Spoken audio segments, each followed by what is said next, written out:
නමෝ තස්ස භගවතු අරහතු සම්මා සම්බුද්දස්ස. ශ්‍රද්ධාවන්ත පින්වත්නි, අපි මේ දහම් කරුණු වලින් සාකච්ඡා කළේ ගණක මොග්ගල්ලාන සූත්‍රයේ සඳහන් වෙන දහම් කරුණු.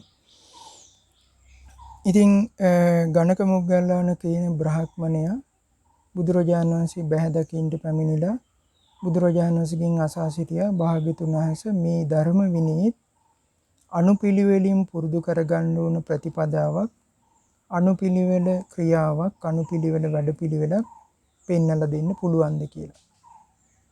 ඉතින් අන්න වෙලාවේදී බුදුරජාණන් වහන්සේ දේශනා කළ බ්‍රාහ්මණේ මේ ධර්ම මාර්ගයේ අනුපිළිවෙලින් පුරුදු කරන්න පුළුවන් ප්‍රතිපදාවක් පෙන්වලා දෙන්න පුළුවන් කිව්වා. ඉතින් බුදුරජාණන් වහන්සේ දේශනා කළා මේ ධර්මයට පැමිණිච්ච ශ්‍රාවකයා ඉස්සෙල්ලාම සීලය හොඳින් පුරුදු කරගන්න ඕන. ඊළඟට බුදුරජාණන් වහන්සේ දේශනා කළා ඉන්ද්‍රිය සංවර කරගන්න ඕන. ඊළඟට ආහාරයේ පමණ දැනගෙන අනුභව කරන කෙනෙක් වෙන්න ඕන කිව්වා. ඊළඟට බුදුරජාණන් වහන්සේ දේශනා කරා ඉන්ද්‍රිය සංවර කරගන්න ඕනේ. ඉන්ද්‍රිය සංවරය පුරුදු කරගන්න ඕනේ. ඊළඟට බුදුරජාණන් වහන්සේ දේශනා කරා සති සම්පජන්ණයෙන් යුක්ත වෙන්න ඕන. ඉතින් මේ කරුණු ගැන අපි සාකච්ඡා කළා. ඉතින් බුදුරජාණන් වහන්සේ දේශනා කරනවා යතෝකෝ බ්‍රාහ්මණ බික්ඛු සති සම්පජන්ණේන සමන්නාගතෝ හෝති. ඉතින් බ්‍රාහ්මණය මෙන්න මේ විදිහට සති සම්පජන්ණයෙන් යුක්ත වෙච්ච බුදුරජාණන් වහන්සේගේ ශ්‍රාවකයා. තමේනං තථාගත උත්තරින් විනේති. තථාගතයන් වහන්සේ තවත් මේ ශ්‍රාවකයා ඉහළ කුසල ධර්මයන්ගේ හික්මවන්ට අනුශාසනා කරනවා. කොහොමද? ඒහි ත්වම් බික්ඛු විවික්තං සේනාසනම් භජ. බුදුරජාණන් වහන්සේ දේශනා කරනවා පින්වත් භික්ෂුව මෙහාට එන්න. විවේකී සේනාසන තියෙනවා. අන්නේ සේනාසන භජනය කරන්න. ඒ කියන්නේ අසුරු කරන්න. මොනවද? ආරණ්‍ය තියෙනවා, රුක්සෙවන් තියෙනවා, ඊළඟට කඳු මුදුන් තියෙනවා, ගුහාවන් තියෙනවා, සුසාන භූමි තියෙනවා. මෙන්න මේ වගේ මිනිස්සු වැඩි ගැවසෙන්නේ නැති, කරදරයක් නැති විවේකී සේනාසන තියෙනවා. අන්නේ විවේකී සේනාසන ඇසුරු කරන්න, ඇසුරු කරමින් වාසය කරන්න. කොහොමද පුරුදු කරන්නේ ශ්‍රාවකයා? උදෑසන කාලේ පිණ්ඩපාතේ වඩිනවා. පිණ්ඩපාතේ දානේ වළඳලා පිණ්ඩපාතයෙන් වැළකීලා අර කියන විවේකී සේනාසනයක් හොයාගෙන යනවා. ගිහිල්ලා මේ විවේක ස්ථානයකට ගිහිල්ලා ගහක් හේවණි එහෙම නැත්නම් නිදහස් තැනක ආසනයක් සූදානම් කරගෙන කය ඍජු කරගෙන වාඩි වෙලා පරිමුඛං සතින් උපට්ඨපෙත්වා සිහිය පෙරටු කරගෙන. ඒ කියන්නේ සතර සතිපට්ඨාන භාවනා අරමුණක් සිහියට නගාගෙන භාවනා කරන්න පටන් ගන්නවා. ඉතින් ওই විදිහට සතිපට්ඨාන අරමුණක් මෙනෙහි කරමින් භාවනා කරන ශ්‍රාවකයා මේ ගැන අවධානයෙන් ඉන්න ඕන. කොහොමද? පංච නීවරණ අපේ හිතේ හට ගන්න පුළුවන්.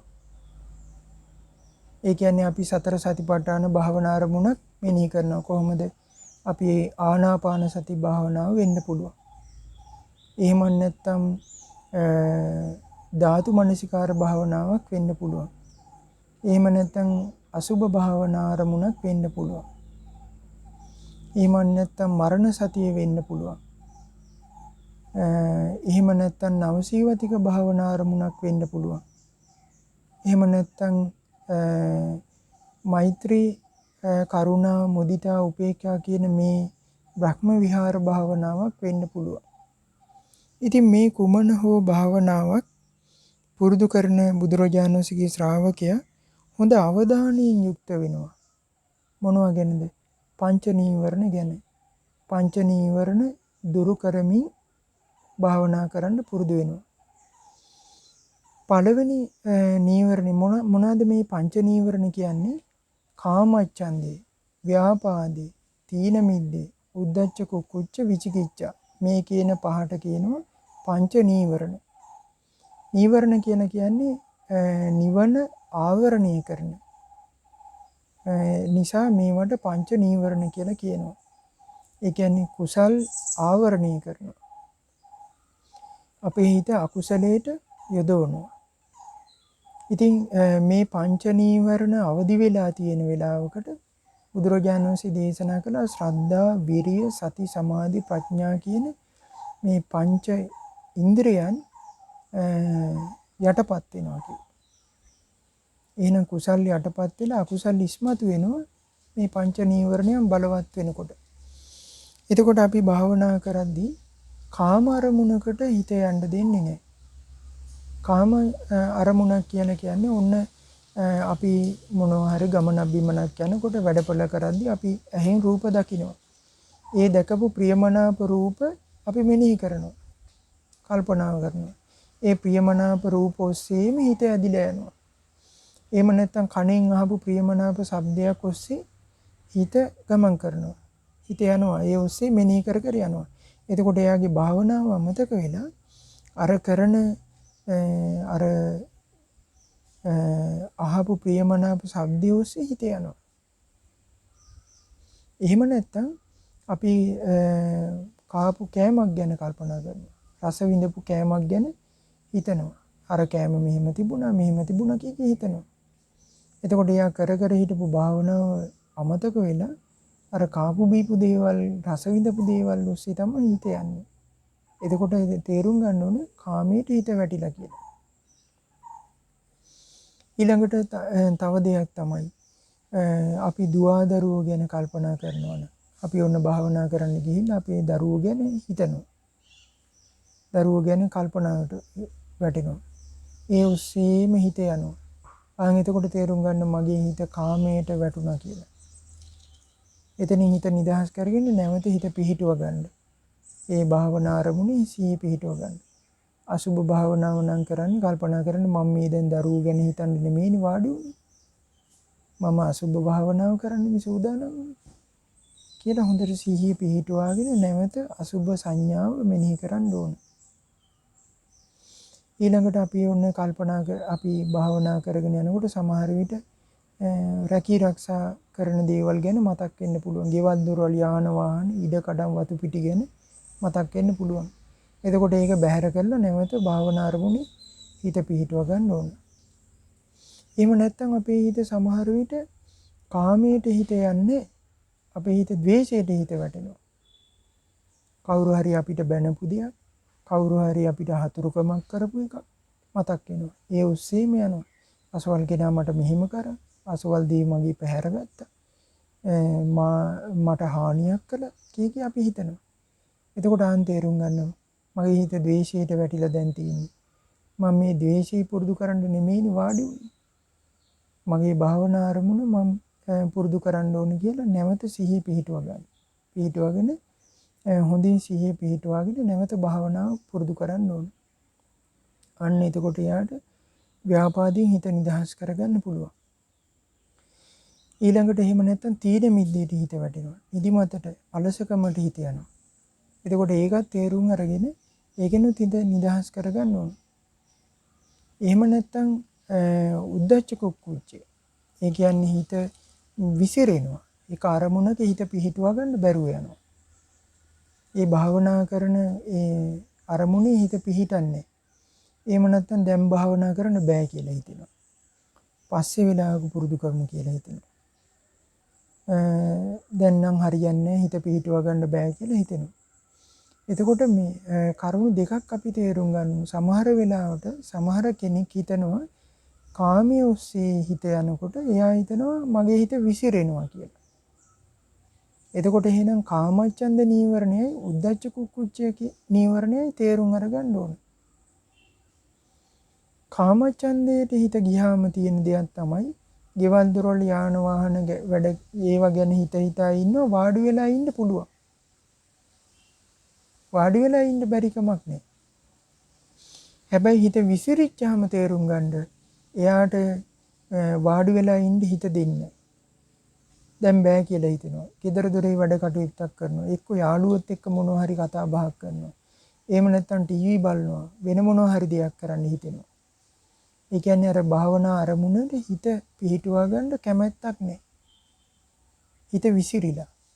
අන්නේ විසිරීම දුරු කරගන්නත් මහන්සි අරගන්න ඕනේ. විසිරීම දුරු කරගෙන භාවනා අරමුණේ හිත පිහිටුවා ගන්න ඕනේ.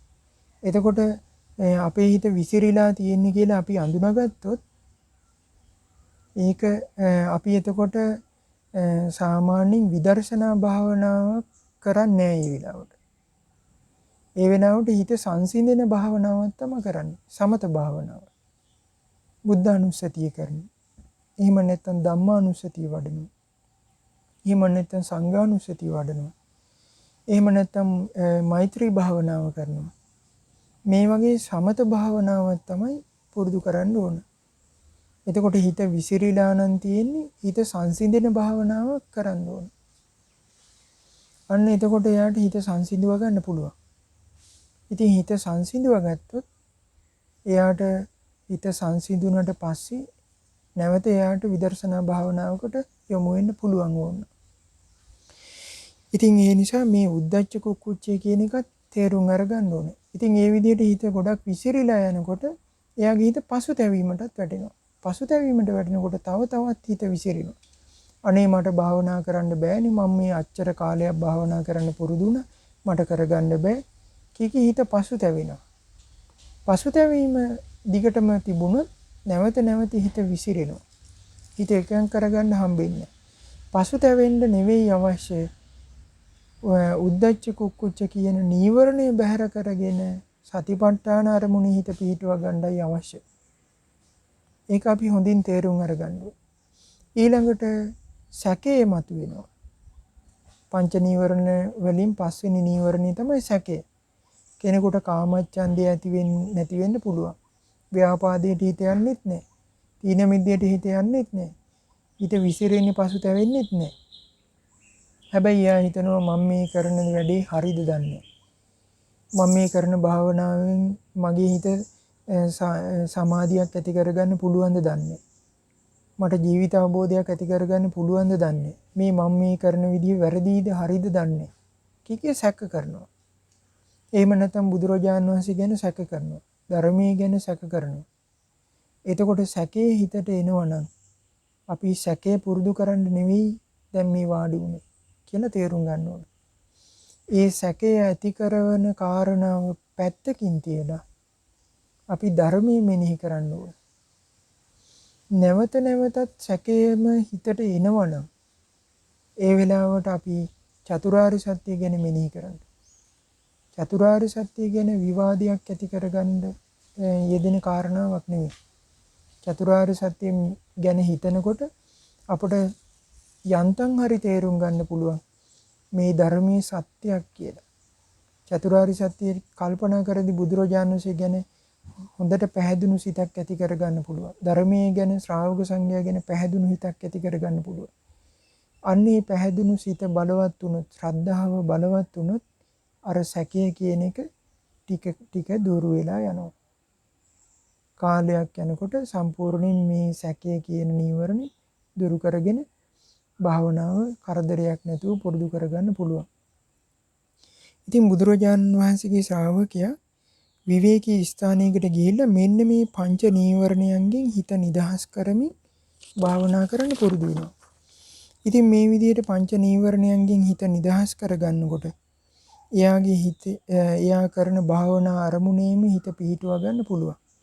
අන්න එහෙම හොඳින් සිත භාවනා අරමුණේ පිහිටුවා ගනිද්දී එයාට පුළුවන් වෙනවා පළවෙනි ධානය උපදවා ගන්න. කොහොමද? විවිච්ඡේව කාමී විවිච්ඡ අකුසලේ ධම්මේ සවිතක්කං සවිචාරං විවේකජම් පීතිසුඛං පඨමඥානං උපසම්පජ්ජ විහෙරති. එතකොට අන්නේ ශ්‍රාවකයාට විවිච්ඡේව කාමී කාමයන්ගෙන් වෙන් වෙලා විවිච්ඡ අකුසලේ ධම්මේ අකුසල ධර්මයන්ගෙන් වෙන් වෙලා විතක්ක විචාර සහිත ප්‍රීතිය සැපේ ඇති පළවෙනි ධ්‍යානෙ උපදවාගෙන වාසය කරන්න පුළුවන්කම ලැබෙනවා. ඊළඟට තවදුරටත් ඒ භාවනාව හොඳින් පුරුදු කරගනිද්දී එයාට පුළුවන් වෙනවා විතක්ක ਵਿਚාරාණං ූපසම විතක්ක ਵਿਚාර සංසිඳුවල අජ්ජත්තං සම්පසාදනං ආධ්‍යාත්මී පැහැදුණු ස්වභාවයෙන් යුක්ත චේතසෝ ඒකෝදි භාවං හිත බලවත්ව පිහිටවපු අවිතක්කං අවිචාරං සමාධිජම් පීතිසුඛං පඨමඥානං ဒ ුතිය ඥානං උපසම්පජ්ජ විහෙරති. විතක්ක ਵਿਚාර සංසිඳුවල සමාධිජම් පීතිසුඛං සමාධියෙන් හටගත්ත ප්‍රීතියත් සැපයත් ඇති දෙවැනි ධ්‍යානය උපදවාගෙන වාසය කරන්න පුළුවන්කම ලැබෙනවා. ඊළඟට මේ ශ්‍රාවකයාට තවදුරටත් මේ ශ්‍රාවකයා හොඳින් භාවනාව පුරුදු කරද්දී එයාට පුළුවන් වෙනවා පීතියාච විරාග ප්‍රීතියටත් නොඇලී උපේක්ඛකෝච විහෙරති සතෝච සම්පජානෝ සුකංච කායේන පටිසංවේදේති කයින් හොඳට සැපේකුත් විඳින්මින් යුක්තව යන්තං අරියා ආචික්කන්ති ආර්යයන් වහන්සේලා මේ විදිහට කියන උපේක්ඛකෝ සතිමා සුඛ විහාරීති උපේක්ෂාවෙන් යුක්තව සැපයක් විඳින්මින් වාසය කරනවා කියන තතියඥානං උපසම්පජ්ජ විහෙරති තුන්වෙනි ධ්‍යානය උපදවා ගන්න පුළුවන්කම ලැබෙනවා. එතකොට එහෙනම් ඔන්න අර විදියට සීලය හොඳින් පුරුදු කරගන්න, ඉන්ද්‍රිය සංවර කරගන්න, ඊළඟට භෝජනේ පමණ දැනගෙන අනුභව කරන්න පුරුදු වෙච්ච, ඊළඟට සති සම්පජන්ණේ පුරුදු කරගත්ත, ඊළඟට පංච නීවරණයන් දුරු කරමින් විවේකී සේනාසන ඇසුරු කරමින් සතිපට්ඨාන භාවනාවන් පුරුදු කරගන්න බුදුරජාණන් වහන්සේගේ ශ්‍රාවකයට කාමයන්ගෙන් වෙන් වෙලා අකුසල ධර්මයන්ගෙන් වෙන් වෙලා පළවෙනි ධ්‍යානෙ උපදවාගෙන වාසය කරන්න පුළුවන්. ඊළඟට තවදුරටත් කාලයක් හොඳින් භාවනා කරගෙන යද්දී එයාට විතක්ක ਵਿਚාර සංසිඳුවලා දෙවෙනි ධ්‍යානෙ උපදවාගෙන වාසය කරන්න පුළුවන්. තවදුරටත් ධර්ම මාර්ගය හොඳින් පුරුදු කරනකොට එයාට ප්‍රීතියටත් නොඇලුණු සිතින් යුක්තව උපේක්ෂාවෙන් යුක්තව ආර්යයන් වහන්සේලා උපේක්ෂා සහගත සිහියෙන් යුක්තව වාසය කරනවා කියන තුන්වෙනි ධ්‍යානෙ උපදවාගෙන වාසය කරන්නත් පුළුවන්. සුඛස්සච පහනාය දුක්ඛස්සච පහනාය පුම්බේව සෝමනස්ස දෝමනස්සානං අත්තංගමාය අදුක්ඛම අසුඛං උපේක්ඛා සති පාරිශුද්ධින් චතුත්ථ ඥානං උපසම්පජ්ජ විහෙරති. අන්නේ ශ්‍රාවකයාට පුළුවන්කම ලැබෙනවා සැප දුක් ප්‍රහාණය කරලා කලින්ම සැප දුක් ප්‍රහාණය කරලා උපේක්ෂාවෙන් යුක්තව පාරිශුද්ධ උපේක්ෂාවෙන් යුක්තව හතරවෙනි ධ්‍යානෙ උපදවාගෙන වාසය කරන්න පුළුවන්කම ලැබෙනවා. ඉතින් බුදුරජාණන් වහන්සේ දේශනා කරනවා බ්‍රාහ්මණය ඔන්න ඕක තමයි මේ ධර්මයේ පුරුදු කරගන්න ධර්මයේ පුරුදු කරන සේක භික්ෂුන් වහන්සේට මගින් ලැබෙන අනුශාසනාව කියලා. ධර්ම මාර්ගයේ පුරුදු කරගන්න සේක භික්ෂුන් වහන්සේලාට කරන අනුශාසනාව පිළිවෙලකට පුරුදු කරන ප්‍රතිපදාව තමයි මේ පෙන්නලා දුන්නේ. ඉතින් බුදුරජාණන් වහන්සේ දේශනා කරන ඊළඟට මගේ ශ්‍රාවකයෝ ඉන්නවා කීනාසවයන් වහන්සේලා. ඒ කියන්නේ ආශ්‍රව ෂය කරපු රහතන් වහන්සේලා. ඉතින් රහතන් වහන්සේලාටත් මම මේ ධ්‍යාන හතර නිතර පුරුදු කරන්න කියනවා කිව්වා. මොකටද මේ හේතුව? රහතන් වහන්සේලාට නැවත කළ යුතු දෙයක් නැහැ. නැවත පුරුදු කරන්න කියලා දහම් කාරණාවක් නැහැ. නමුත් බුදුරජාණන් වහන්සේ දේශනා කළ මේ ධ්‍යාන හතර රහතන් වහන්සේලාට පුරුදු කරන්න කියලා අනුශාසනා කරනවා කිව්වා. මොකටද? ditta dhamma sukha viharaaya. ditta dhamma sukha viharණය පිණිස. ඒ කියන්නේ මේ ජීවිතයේ සැපසේ වාසය කරන්න. දැන් මේ ධ්‍යාන වලින් ලැබෙන සැපය කාමයන්ගෙන් ලැබෙන සැපය වගේ දෙයක් නෙමෙයි. විරාගී සැපයක්. එතකොට රහතන් වහන්සේටත් මේ ධ්‍යාන හතර පුරුදු කරන්න කිව්වා. මොකටද? මේ ජීවිතේ විරාගී සැපයෙන් වාසය කරන්න තමයි මේ රහතන් වහන්සේලාට මේ ධ්‍යාන හතර පුරුදු කරන්න කියන්නේ කිව්වා.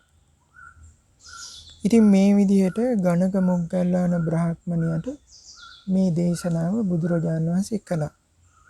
එතකොට ගණක මොග්ගල්ලාන බ්‍රාහ්මණයා මේ පිළිවෙලකට තියෙන බුදුරජාණන් වහන්සේගේ ප්‍රතිපදාව ගැන හොඳින් අහගෙන ඉඳලා බුදුරජාණන් වහන්සේගෙන් අහනවා භාග්‍යතුන් වහන්සේ ඉතින් භාග්‍යතුන් වහන්සේ මේ විදිහට තමන්ගේ ශ්‍රාවකයන්ට අනුශාසනා කරද්දී ওই ධර්මයේ පුරුදු කරන හැම දිනම හැම ශ්‍රාවකයෙක්ම අරහත්ත්වයට පත් වෙනවද? එහෙම නැත්නම් මේ ධර්ම මාර්ගයේ පුරුදු කරගන්න එක පිරිසක් විතරයිද අරහත්ත්වයට පත් වෙන්නේ කියලා ඇහුවා.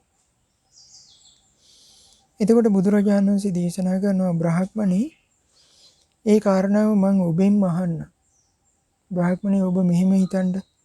දැන් ඔබ මේ ඉන්නේ සවැත් නුවර. ඔබ රජගහ නුවරට යන්න පාර කියලා දෙන්න දන්නව නේද කියලා ඇහුවා. එතකොට මේ බ්‍රාහ්මණයා කියනවා භාග්‍යතුන් වහන්සේ මම රජගහ නුවරට යන්න පාර කියලා දෙන්න දන්නවා. එතකොට රජගහ නුවරට යන්න කැමති හැබැයි කලින් ගියපු නැති පාර දන්නේ නැති පුජ්‍යලේක ඔබ ගාවට ඇවිල්ලා අහනවා පින්වත රජගහ නුවරට යන පාර කියලා දෙන්න පුළුවන්ද කියලා. එතකොට බ්‍රාහ්මණය ඔබ ඒ පුජ්‍යලයට පාර කියලා දෙනවා. මෙහෙම යන්න ඉදිරියේදී හන්දියක් හම්බ වෙනවා. ඒ හන්දියෙන් මේ පැත්තට හැරෙන්න. එතකොට ඒ යනකොට මේ වගේ ගම්මාන හම්බ වෙනවා. මේ වගේ වනාන්තර හම්බ වෙනවා. ඒව පසු කරමින් යන්න.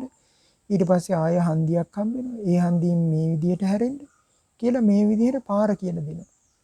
ඊට පස්සේ ඕන්න මේ විදිහේ ගෙවල් දොරවල් තියෙන, උද්‍යාන තියෙන, ඊට පස්සේ වෙළඳ සැල් තියෙන, යාන වාහන තියෙන මෙන්න මේ වගේ සුන්දර නගරයක් ඔබට මුණ ගැහි ඒ තමයි රජගහ නුවර කියලා ඔබ අර පුජ්‍යලයට පාර කියලා දෙනවා.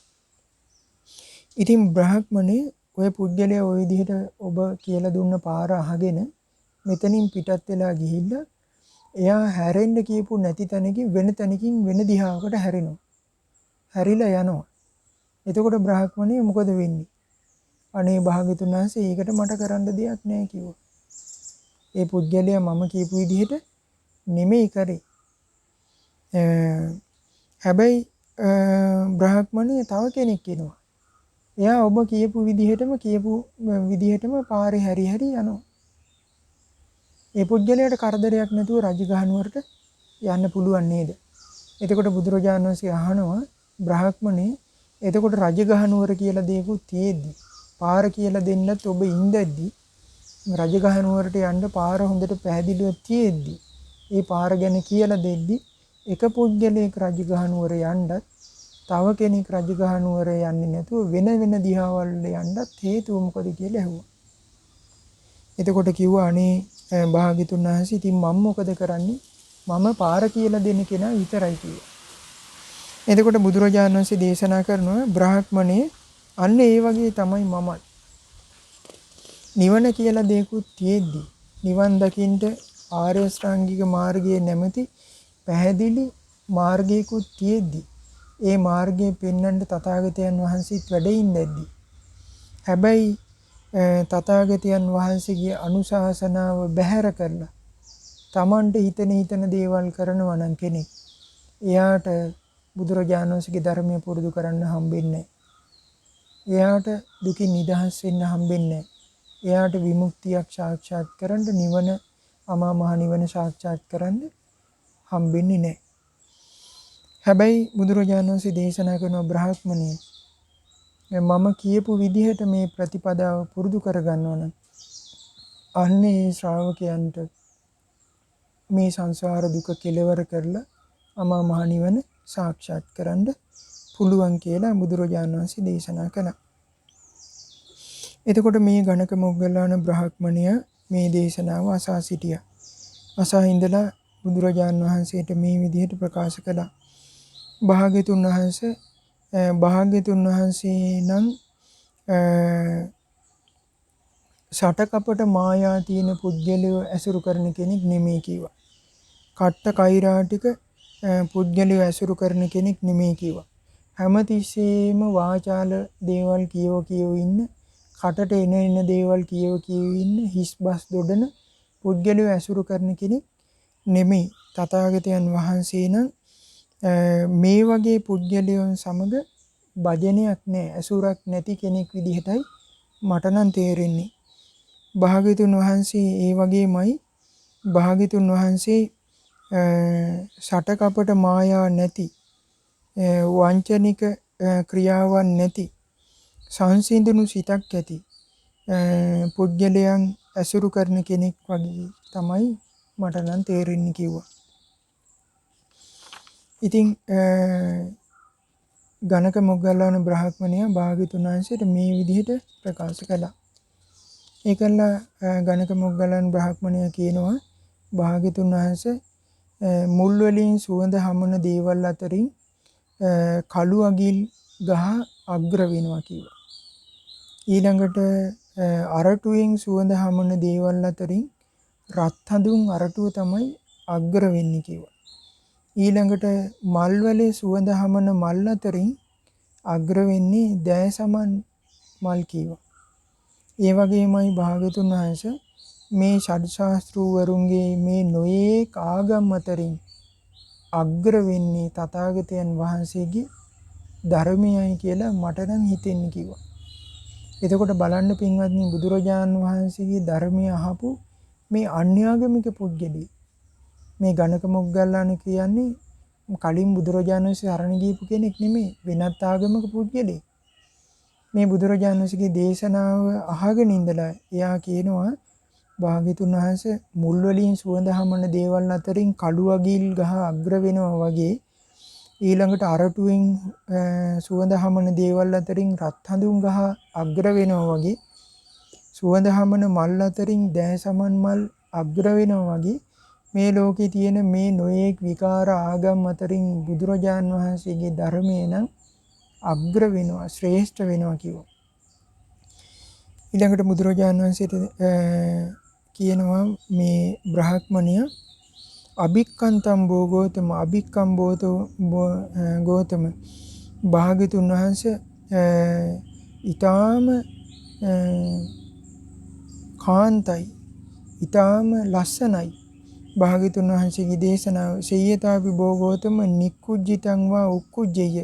භාග්‍යතුන් වහන්සේ මේ භාග්‍යතුන් වහන්සේගේ දේශනාව වහලා තිබිච්ච දෙයක් උඩ අතට හරවලා පෙන්වුවා වගේ, පටිච්චන්නං වා විවරෙය්‍ය, වැහිලා තිබිච්ච දෙයක් විවෘත කරලා පෙන්වුවා වගේ, මූලස්සවා මග්ගං ආචික්කෙය්‍ය, පාර වැරදිච්ච කෙනෙකුට නිවැරදි පාර පෙන්නලා දෙනවා වගේ කිව්වා.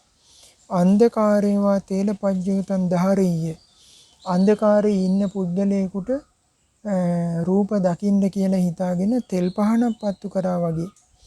ඒවම් බවං ගෝතමයන් අනේක පරියායේන ධම්මේන පකාශිතුම්. ඒ වගේ තමයි භාග්‍යතුන් වහන්සේ නොඒක ආකාරයෙන් මට ධර්මයේ දේශනා කළා. ඒසාහම් බවං ගෝතමං සරණං ගච්ඡාමි. භාග්‍යතුන් වහන්සේ මම ඔබ වහන්සේ සරණ යනවා. ධම්මංච භික්ඛු සංඝංච, ධර්මයත් සරණ යනවා, භික්ෂු සංඝයාත් සරණ යනවා. උපාසකම් මම් බවං ගෝතමේන ධාරෙහි. භාග්‍යතුන් වහන්සේ මාව උපාසකෙක් විදිහට දරා ගන්න කියලා කිව්වා. එතකොට බලන්න පින්වත්නි, මේ අන්‍යාගමික පුද්ගලෙක් බුදුරජාණන් වහන්සේගේ මේ දේශනාව ආගෙන හිටියා. ආගෙන ඉඳලා එයා හොඳින් තේරුම් අරගත්තා. තේරුම් අරගෙන එයා බුදුරජාණන් වහන්සේ සරණ ගියා, ධර්මයේ සරණ ගියා, ශ්‍රාවක සංඝයා සරණ ගියා. ඉතින් ඒ නිසා අපි හැම දිනාටම මේ දහම් කරුණ තිසරණේ පිහිටන්ට, ශ්‍රද්ධාව ඇති කරගන්න, මේ ධර්ම මාර්ගයේ පුරුදු කරගන්න උපකාරයක් වේවා. හැම දිනාටම තෙරුවන් සරණයි.